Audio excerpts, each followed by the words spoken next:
Hello and welcome and namaste from New Delhi. You're watching DD India Live. I'm Gautam Roy and coming up in the next 30 minutes. Prime Minister Narendra Modi inaugurates Navi Mumbai International Airport Phase 1. He also flags off the final phase of Mumbai Metro Line 3 and other infra projects.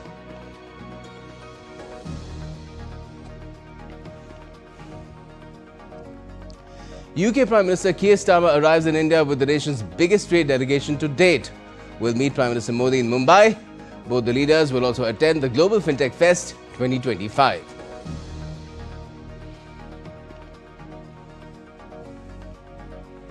India proudly celebrates the valour and courage of its air warriors on Air Force Day. Prime Minister Modi extends greetings, hails the IAF for its bravery, discipline and precision.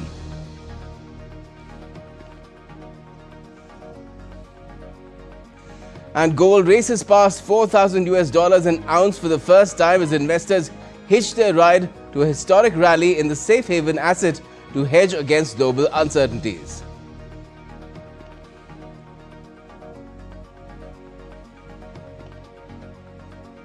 Also, Japan's S. Kitagawa, UK-born Richard Robson and American-Jordanian Omar M. Yagi win Chemistry Nobel for developing metal organic frameworks which can be used to harvest water from desert air and much more.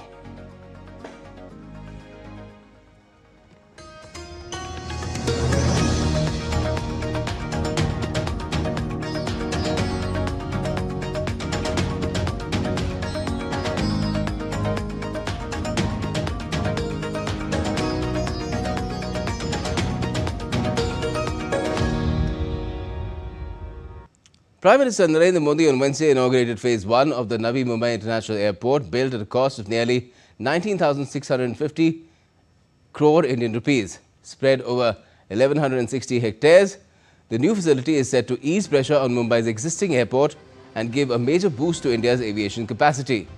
The PM also inaugurated the final phase of Mumbai Metro Line 3, linking Acharya Atre Chowk to Cuff Parade, further expanding the city's urban transport network.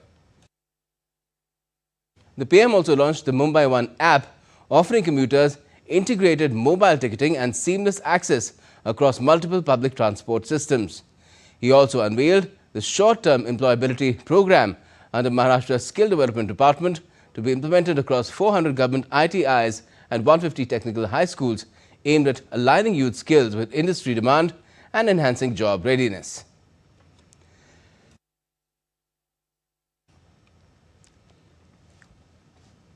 Also earlier in the day, the PM inaugurated the India Mobile Congress 2025 at New Delhi's Yashobhoomi Convention Centre, marking the beginning of one of Asia's largest technology and innovation gatherings. The four-day event is being organized under the theme Innovate to Transform, highlighting India's commitment to leveraging innovation for digital transformation and societal progress. IMC 2025 is showcasing latest advancements in telecom and emerging technologies, bringing together global leaders, policymakers, industry experts and innovators. More than 150,000 visitors from over 150 countries, 7,000 plus global delegates and 400 plus companies are participating. Over 1,600 new use cases across areas such as 5G, 6G, AI, smart mobility, cybersecurity, quantum computing and green technology are being showcased. IMC 2025 also underscores international collaboration with delegations from Japan, Canada, the UK, Russia, Ireland and Austria participating in the event.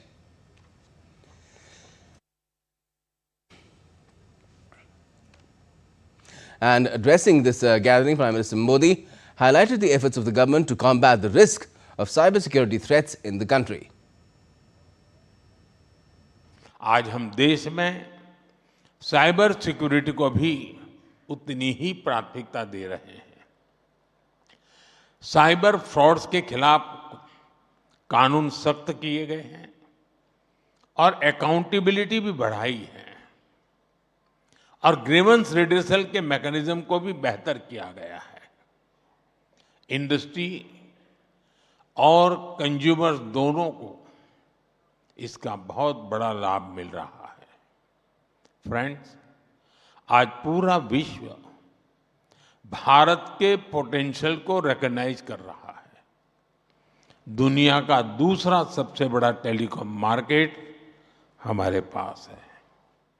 दूसरा सबसे बड़ा 5G market यहाँ है और market के साथ ही हमारे पास man power भी है, मोबिलिटी भी है और माइंडसेट भी है. The PM also said that India recently launched its Made in India 4G stack, marking a major indigenous achievement and a significant step towards digital self-reliance.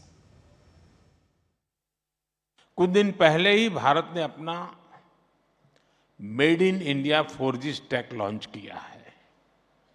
ये देश की बड़ी स्वदेशी उपलब्धि है.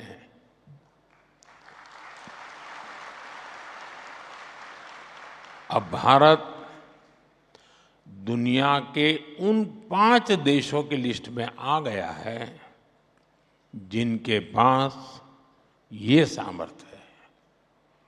ये डिजिटल सेल्फ रिलायंस की दिशा में, टेक्नोलॉजिकल इंडिपेंडेंस की दिशा में देश का एक बड़ा कदम है. Indigenous 4G and 5G stack के जरिए हम न केवल सीमलेस कनेक्टिविटी को सुनिश्चित कर पाएंगे बल्कि देशवासियों को तेज इंटरनेट और रिलायबल सर्विसेज भी दे पाएंगे. Indian Air Force is celebrating 93rd Air Force Day on Wednesday, marking nearly a century of service and discipline. The celebrations include a grand parade, flypasts and demonstrations of India's advanced air capabilities.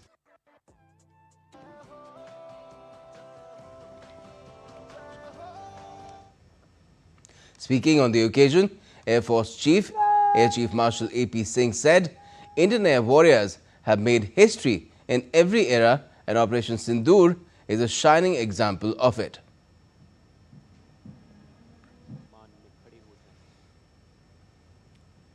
Our performance in Operation Sindoor fills us with professional pride. We proved to the world how air power can be effectively used in shaping military outcomes in just a few days. India's bold and precise attacks restored the rightful place of offensive air action in the national consciousness. Our robust air defense architecture and offensive employment of long-range surface-to-air missile systems limited the adversary's freedom to operate and ensured safety of our vital assets. The outstanding performance of indigenously developed and integrated weapons, which delivered precise and devastating blows deep inside enemy territory, vindicates our faith in homegrown capabilities. Operation Sindoor is a shining example of what can be achieved through meticulous planning, disciplined training, and determined execution. And DD India's Nandana Dagar has filed the special report from the Hindan Air Base on the stellar year that the Indian Air Force has had with a decisive victory in round 1 of Operation Sindoor. It has been raining over Hindan for the past 3 days, but today the weather held and it did not rain over the Air Force Day Parade. What a day it has been for our Air Force. What a year it has been for our Air Force. At the start of Operation Sindoor, the Pakistani terrorist headquarters of Bahawalpur and Muridke were reduced to rubble by our standoff long-range air-to-ground missiles of our Air Force. Rahim Yar Khan and Sargoda runways were hit hard and cratered. The Jacobabad, Bhulari and Sukur hangars were bombed hard, and the F-16s, AWACS and the UAVs parked there were sitting ducks. They had no chance. Even the Chaklala Air Base, which is just 10 kilometers from the Pakistani military headquarters of Rawalpindi, was not spared. All this is borne not just by our Indian intelligence and high-tech cameras, but also internationally available commercial satellite imagery and the photos and videos that the Pakistani themselves were disseminating. Operation Sindoor is a testament of the level of jointness or synergy that the Air Force has achieved with the Army and Navy along with the other agencies. But most of all, Operation Sindoor is a demonstration of our Air Force's decisive air superiority over the Pakistani Air Force. It was striking at will wherever it wanted, whenever it wanted, after rendering the Pakistani Air Force blind and vulnerable. In other words, our Air Force is never failing, not penetrable, and always precise. Translated into Hindi, it means a chook, Abhedya and Sateek. And that is the Air Force's motto. With camera person Vishwabandhu in Hindon in Ghaziabad, this is Nandita Dagar for DD India. Now, India's think tank Niti Aayog's report on AI for inclusive societal development has been released in New Delhi. The report was released by Jayant Chaudhary, Minister of State for Skill Development and Entrepreneurship. The report provides recommendations for Mission Digital Shram Setu, which seeks to empower India's informal workforce with AI skills and tools.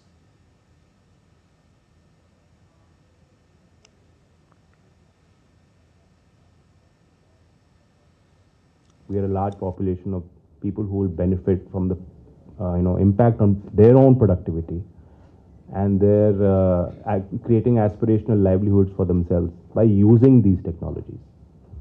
And I think that speaks to what our Secretary Meti said, that there are always doubts that technology can exclude, technology can empower. The Indian experience has been that people who are perhaps not graduates, who are not part of the formal education system, have leapfrogged encumbrances by just adapting technology.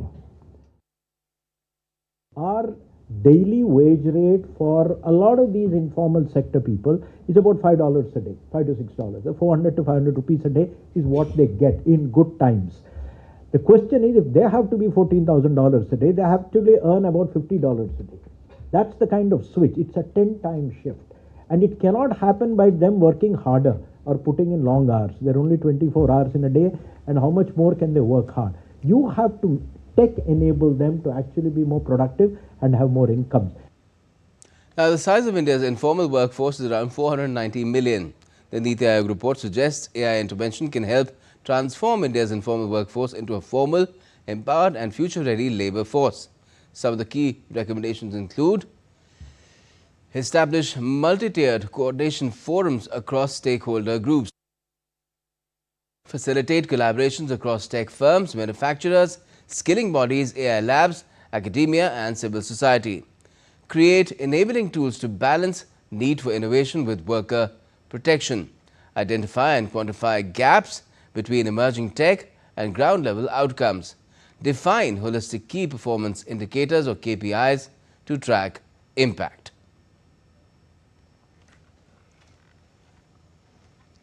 Now, a significant step in strengthening Indo-Japanese relations.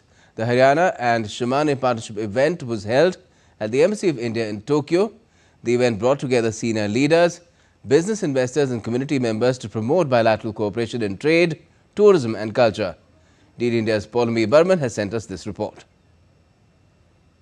In a unique show of regional diplomacy, the Haryana-Shimane Partnership event at the Indian Embassy in Tokyo spotlighted new opportunities in investment, tourism and cultural exchange between India and Japan.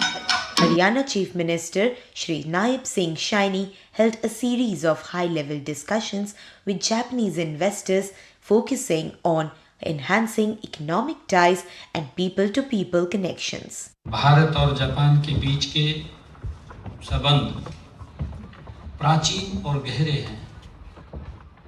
वहीं Haryana Japan संबंध दोनों पक्षों के बीच आधुनिक समय की भागीदारी का उदाहरण भी ये प्रस्तुत करता है। मुझे ये भी खुशी है कि आज हरियाणा में लगभग 400 जापानीज कंपनियां और 4000 से अधिक हमारे जापानी नागरिक कार्यरत हैं।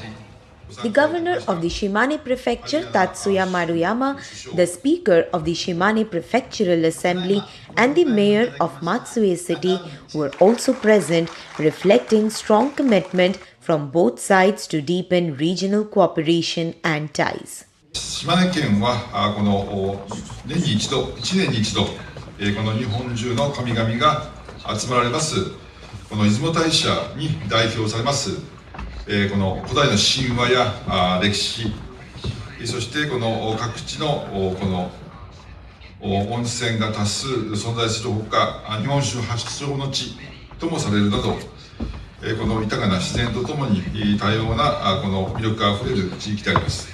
Adding flavor to the day, stalls inside the embassy showcased Shimane's local delicacies from sushi to sake to matcha and strawberries, giving guests a cultural taste of Shimane Prefecture.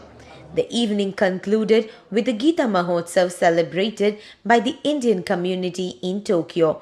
The Haryana CM personally invited the Indian diaspora to visit Kurukshetra for the grand Gita Mahotsav celebrations.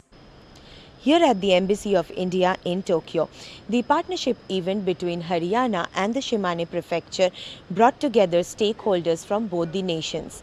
With the Haryana CM and the Governor of the Shimane Prefecture being in attendance, this event focuses on highlighting strategic business investments and tourism through high-level meetings and cross-cultural events throughout the day. This is Paulami Burman reporting from Tokyo for DD India. And still to come in this edition of DD India Live. Outgoing French Prime Minister Sébastien Lecornu claims fresh legislative elections are looking less likely after talks in the political crisis hit European nation. And India to clash with South Africa in the ongoing Women's World Cup on Thursday.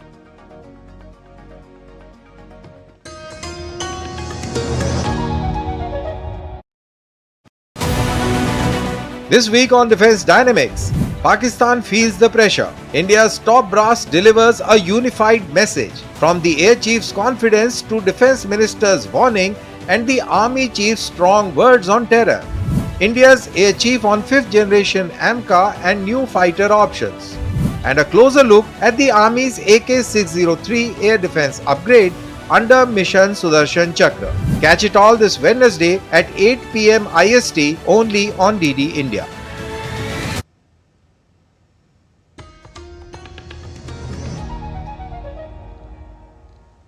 Welcome back. You're watching DD India Live. I'm Gautam Roy. Now, UK Prime Minister Keir Starmer is in Mumbai with a historic 125-member delegation ahead of crucial talks with Prime Minister Modi on the 9th of October. Their meeting will focus on deepening trade, technology and strategic ties alongside key addresses at the globally significant 6th Global FinTech Fest. Maharashtra's Mumbai is set to witness a significant diplomatic milestone on October 9th as UK Prime Minister Keir Starmer, who arrived at the Chhatrapati Shivaji Maharaj International Airport on October 8th, prepares for pivotal bilateral discussions with Prime Minister Narendra Modi. Received by Maharashtra Chief Minister Devendra Fadnavis, Deputy Chief Ministers Eknath Shinde and Ajit Pawar, and Governor Acharya Devrat, the UK Prime Minister leads a historic 125-member delegation, the largest UK trade mission ever to India, comprising top CEOs, representatives from leading British universities and industry leaders. This visit builds on the momentum created by the landmark UK-India trade agreement signed in July 2025, which significantly reduces tariffs and opens new avenues for British businesses in one of the world's fastest-growing economies. Ahead of the visit, Starmer described the deal as a launchpad for growth with unparalleled opportunities, underlining the visit's focus on fostering deeper economic and strategic cooperation between the two nations. On October 9th, the two leaders will commence the day by reviewing progress under the India-UK Comprehensive Strategic Partnership and the Vision 2030 roadmap. Key areas of focus will include trade and investment, technology and innovation, defense and security, climate and energy, health and education. Economic ties will be further anchored by discussions on the Comprehensive Economic and Trade Agreement (CETA), alongside exchanges on pressing regional and global issues.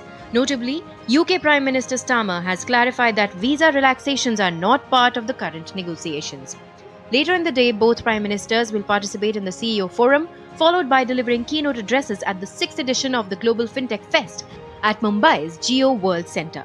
The fest, themed Empowering Finance for a Better World, powered by AI, augmented intelligence, innovation and inclusion, is expected to attract over 100,000 participants from more than 75 countries, underscoring its stature as one of the world's largest fintech gatherings and a platform for advancing fintech innovation.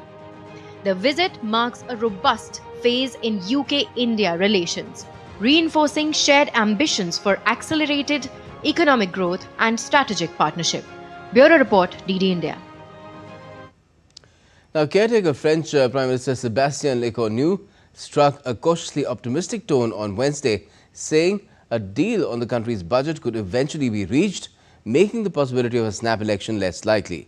Lecornu held talks with various parties and reported to President Emmanuel Macron of whether he had found a way to end the ongoing political turmoil.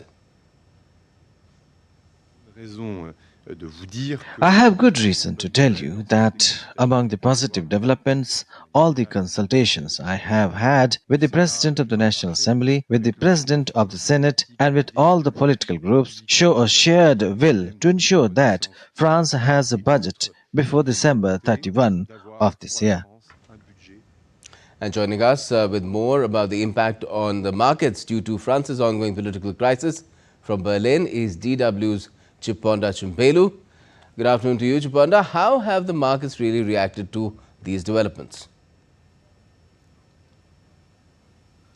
France's main index, the CAC 40, has been trading lower this week. It did post its biggest fall in a day since late August after news of the French PM's resignation broke. But other indexes in Europe are faring better. While there was, of course, some surprise at the news of the latest resignation by a French prime minister, the fact is that investors are aware of the political gridlock in France, and they also knew that a new prime minister wasn't going to change that. Now, the gridlock is, of course, an outcome of the 2024 snap election. Now, the result was that Macron's Renaissance Party lost its majority in the National Assembly and has had to rely on the far right or the left-leaning alliance. Now, both of those are not its natural partners, rather. Now, the latest development is, of course, a sign that the fiscal challenges that we've seen in France won't be going away anytime soon. There is no other EU country that holds more national debt than France. And of course, what we've seen is a reaction on the bond markets. They have higher risk premiums for French bonds. All right, so still a lot optimistic there. Thanks a lot for joining us for the moment, Chiponda Chimbelu from Berlin. Now, on to some business news. Gold raced past $4,000 an ounce for the first time on Wednesday as investors piled into a historic rally in the safe haven asset to hedge against global economic and geopolitical uncertainties while also betting on US interest rate cuts. Spot gold was up 1.3% at $4,034.59 per ounce. That is, silver also latched on to gold's rally, gaining 2.2% to $48.85 per ounce, and just a little away from its all-time high of $49.51. Gold has always been seen as a store of value during times of instability. Spot gold is up about 54% year to date after gaining 27% last year. It's one of the best performing assets of 2025, outpacing advances in global equity markets and Bitcoin and losses for the US dollar and crude oil.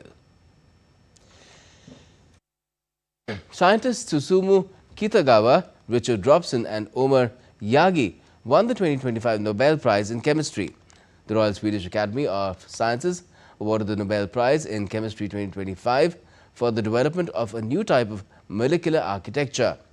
They created metal organic frameworks containing large cavities in which molecules can flow in and out. Researchers have used them to harvest water from desert air, extract pollutants from water, capture carbon dioxide and store hydrogen. Sports now, and the unbeaten Indian women's cricket team will take on South Africa in the group stage of the ongoing ICC Women's ODI World Cup on Thursday. In their last match, Harleen Deol and Richa Ghosh's batting blitz, along with Kirti Gaur's 3-wicket haul, proved how balanced the Indian team is. After crushing New Zealand in their recent encounter, thanks to Tasmeen Brits Tan, South Africa have also found their rhythm. India sit comfortably at the second spot in the points table with 2 consecutive victories. Meanwhile, the Proteas are placed at the 5th position with 1 win and 1 loss. The top 4 teams at the end of the group stage will qualify for the semis. And that's it for the moment in this edition of DD India Live, but do let us know your thoughts on the news of the day. And for those on the go, you can get all the latest news and updates from India and across the world on DD India's mobile app. It's available on both Android and iOS. Just scan the QR code, download the app. And we'll be back with more news as it breaks here on DD India. I'm Gautam Royan from all of us here in Delhi. Thanks for watching DD India Live.